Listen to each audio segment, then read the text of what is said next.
Pessoal, professor Deus de Souza, vamos falar um pouquinho agora sobre informática básica. Nós vamos aprender aqui nesse curso o que é computador, o que é hardware, o que é software, para que servem os hardwares, o que é entrada, o que é saída, vários aspectos tecnológicos acerca da evolução dos computadores e vamos ver bastante aí sobre Microsoft, Apple. Vamos saber vocês vão aprender aí quem é Alan Turing, que foi o pai da informática, e alguns conceitos importantes acerca de informática. Na aula de hoje, ou nessa aula agora, nós vamos ver um pouquinho dos conceitos gerais. E aí nós vamos entender o que é um computador, para que serve, e para isso, para que vocês entendam o contexto, vocês precisam se perguntar algumas coisas. E aí vocês precisam, talvez, se você tiver um computador em casa, será mais fácil. Não quer dizer que necessariamente você precisa ter um computador em casa. E aí você precisa saber se você já tem alguma experiência ou não com o computador. Você sabe ligar um computador, sabe qual é a importância do computador na sua vida de 0 a 10. Então nós vamos começar com esses questionamentos para que vocês reflitam um pouquinho. Onde surgiu o computador? Bem, tudo começou com os ábacos, que foram tecnicamente os primeiros computadores, mas não necessariamente eles eram um computador. Eles serviram de inspiração para a criação dos computadores. O pessoal utilizava antigamente os ábacos para fazer conta de gado, para fazer contas rudimentares, né? Então tudo começou em 2000 a.C., lá com os chineses que inventaram o ábaco. Depois disso, Blaise Pascal, ou o cara que é bem conhecido aí no ramo da informática, ele inventou a primeira máquina de somar, que foi a Pascalina. E aí executava operações aritméticas quando se giravam os discos, e foi assim a precursora das calculadoras mecânicas. Então era uma espécie de calculadora, mas é uma coisa bem rudimentar. E aí na França, em 1802, Joseph Mary ele passou a utilizar cartões perfurados. O que são cartões perfurados? Temos hoje, atualmente, nós temos os pendrives, que são mídias ejetáveis dos computadores, a qual a gente pode inserir no computador e gravar dados. Antigamente os pendrives eram como se fossem os cartões perfurados. Esses cartões perfurados eles serviam para armazenar informações. Então esse cara aí, Joseph Mary, ele utilizava os cartões perfurados para gravar as configurações das máquinas de TA e automatizá-las. Então aí ele colocava os cartões perfurados e eu tecnicamente automatizava, entre aspas, as máquinas de TA. Já em 1920, Charles Xavier Thomas, conhecido como Thomas de Colmar, ele projetou uma máquina capaz de efetuar as 4 operações básicas. Então foi a primeira calculadora comercializada com sucesso. Então Charles Xavier Thomas, ele inventou a primeira calculadora e foi comercializada essa calculadora aí. Já em 1822 foi desenvolvido por um cientista inglês uma máquina que permitia fazer cálculos de funções trigonométricas e logaritmos. Então ele foi o pai do computador atual, esse cara aí, Charles Babbage. Em 1830 foi o primeiro computador do mundo, 100 anos antes do computador se tornar realidade. Então já tínhamos aspectos que seriam considerados até a atualidade. Então o computador ele foi evoluindo através das máquinas antigas. As máquinas antigas serviram de inspiração para os computadores e os computadores serviram de inspiração para o que nós temos atualmente, como tablets, celulares, smartphones e etc.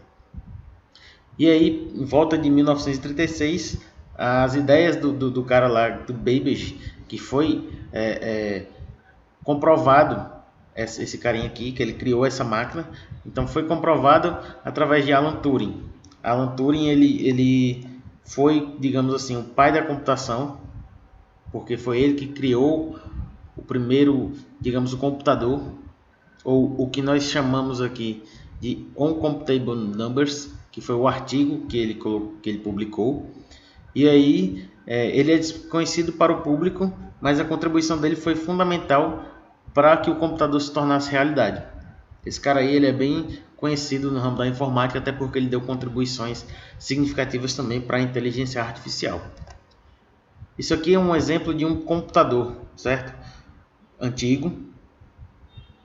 E aí esses computadores antigos eles serviam para fazer cálculos balísticos, ou seja, o computador foi inventado para fins realmente de guerra, para calcular velocidades de mísseis, aonde poderia ser o ataque e etc. Então, Alan Turing ele decidiu examinar o impasse de outra maneira e verificou os tipos de problemas que uma máquina ela poderia resolver. E aí ele foi liderar uma equipe na Inglaterra de pesquisas e inventou na Segunda Guerra Mundial o Colossus, que seria o primeiro computador eletromecânico do mundo. Ou seja, um computador que era elétrico, mas também era mecânico. Ele tinha componentes elétricos, mas precisava de componentes mecânicos para o funcionamento.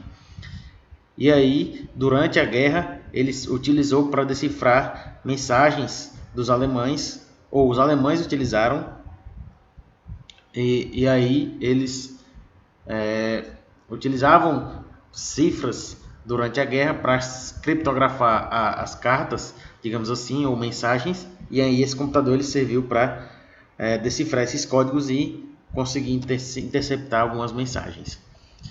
Então ele também colaborou com o primeiro projeto de computador dos Estados Unidos, o ENIAC.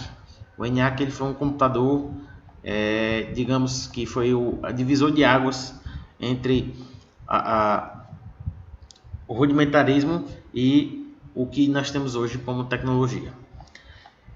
E aí, o computador continuou com seu desenvolvimento, mas porém ele só se modificou de verdade, e aí digamos que ficou bem parecido com o que nós temos agora com a invenção do transistor de silício em 1947. E aí foi possível aumentar as velocidades dos computadores em operação na computação. E aí nós temos também aqui exemplos de computadores. Isso aqui é o ENIAC, certo? O ENIAC ele era um emaranhado de fios e transistores e válvulas. Então era um computador bem grande. Isso aqui seria o equivalente a um computador bem fraquinho que nós teríamos hoje em dia. Essa sala todinha seria um computador, digamos, de um processamento mediano ou fraco. E aí, em meados dos anos 60, os cientistas eles observaram que o circuito eletrônico funcionaria melhor ou igual se fosse de um tamanho menor. Então aí começaram a estudar a implementação de um chip, de um circuito no chip. E aí nasceu o circuito integrado.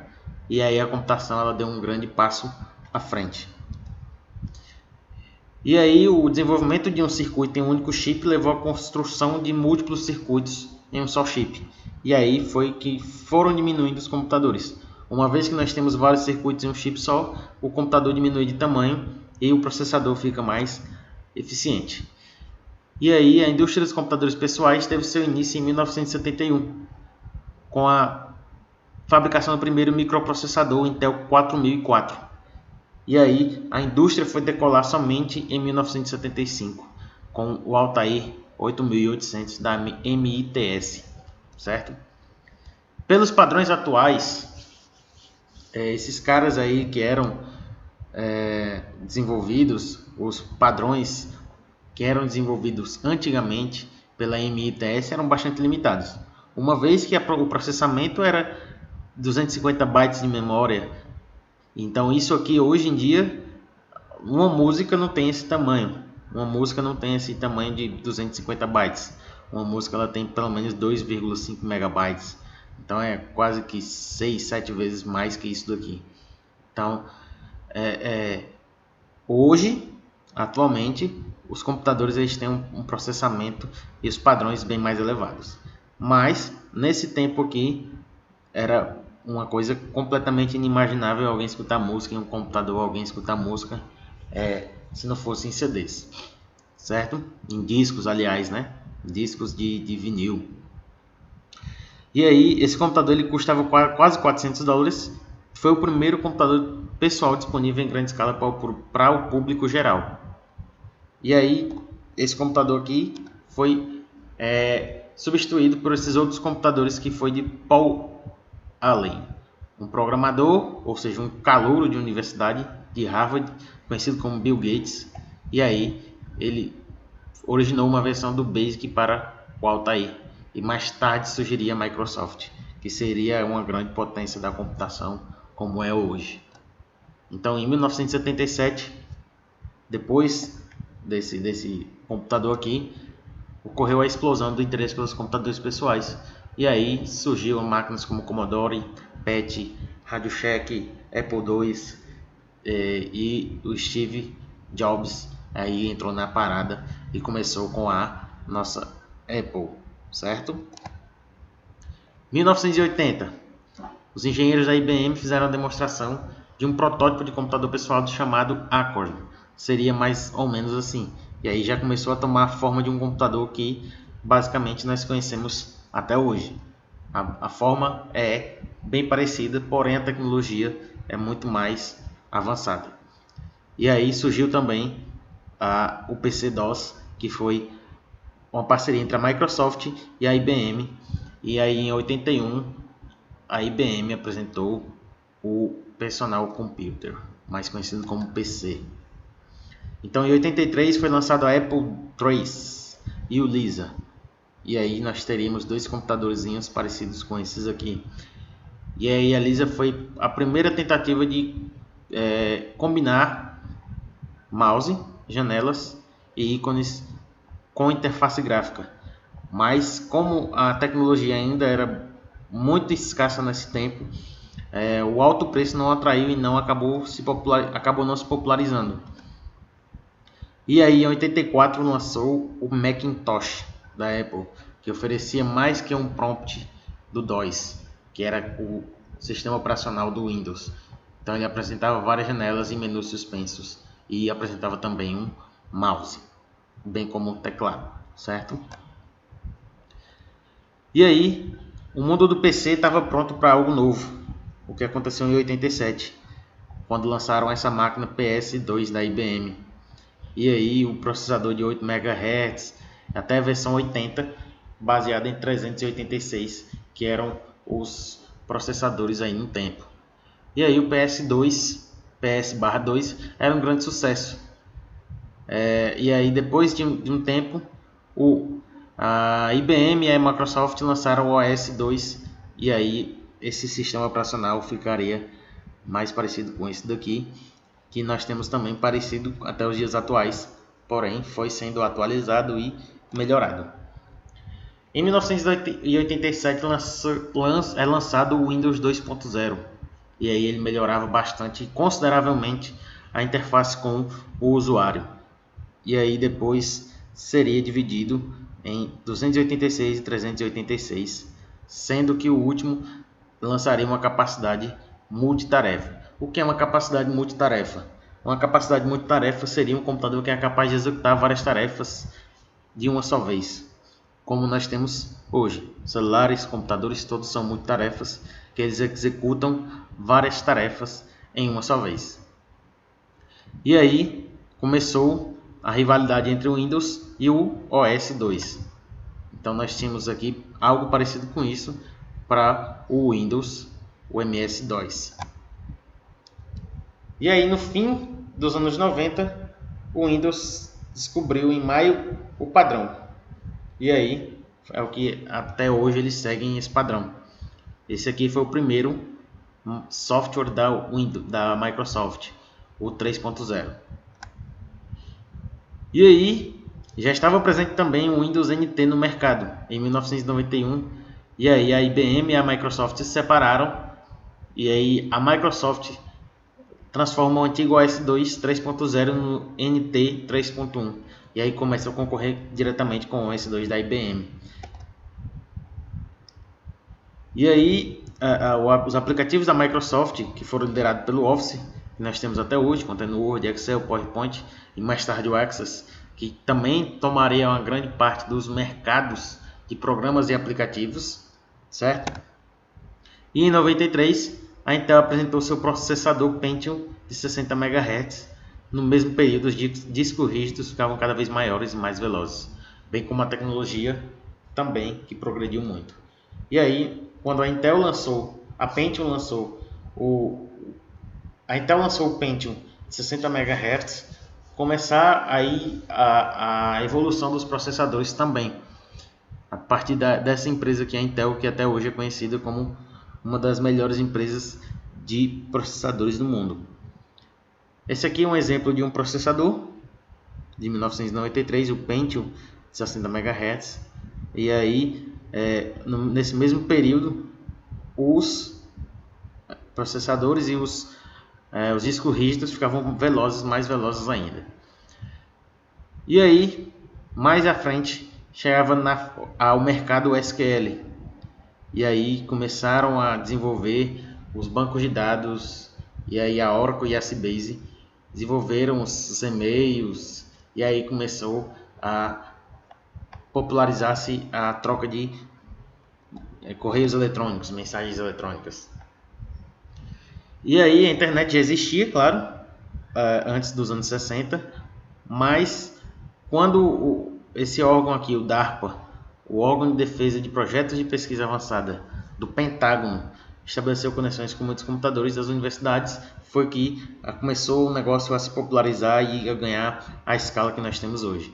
Então a internet crescia e o governo transferia seu controle para sites individuais e comitês técnicos. Em 90, Tim Berners-Lee criou a linguagem de programação e marcação, na verdade, HTML.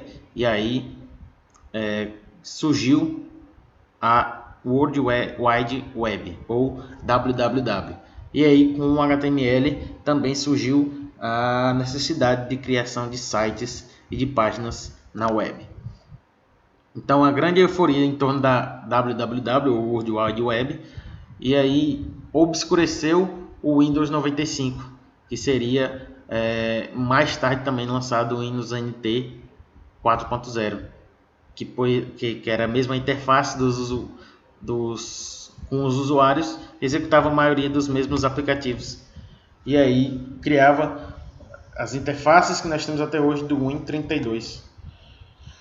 Com o Windows 95, a interface era parecida com essa daqui, com essas duas aqui. E aí em 97 houve o lançamento do MMX, o primeiro grande avanço desde o 386.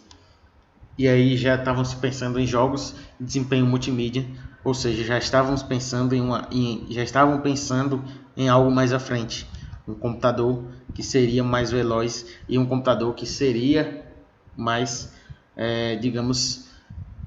eficiente.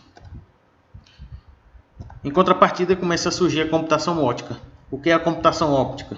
O que nós temos hoje em dia seria uma evolução da computação óptica. Nós temos aí fibra óptica em casa, nas internets que são mais velozes, e nós temos várias outras tecnologias que são tecnologias ópticas, ou seja, são os chips fotônicos que utilizam os pulsos de luz em vez de elétrons para funcionar. E aí, como os computadores utilizam isso, são com fibras ópticas, que tornam cada vez mais rápidas, porque nós estamos falando de luz e não de eletricidade, e a luz ela é muito mais veloz.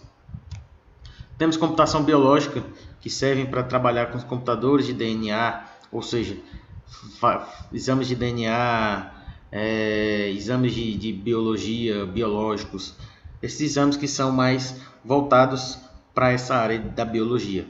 Computação quântica é uma computação que ela é utilizada para aplicar as teorias e propriedades da mecânica quântica na ciência da computação. É o desenvolvimento do computador quântico, que é um computador muito mais veloz também, que já está se desenvolvendo. E aí, imagine aí que uma pessoa precisa encontrar o contato de telefone de alguma pessoa em uma lista. Na computação clássica é como se ela olhasse cada nome conferindo.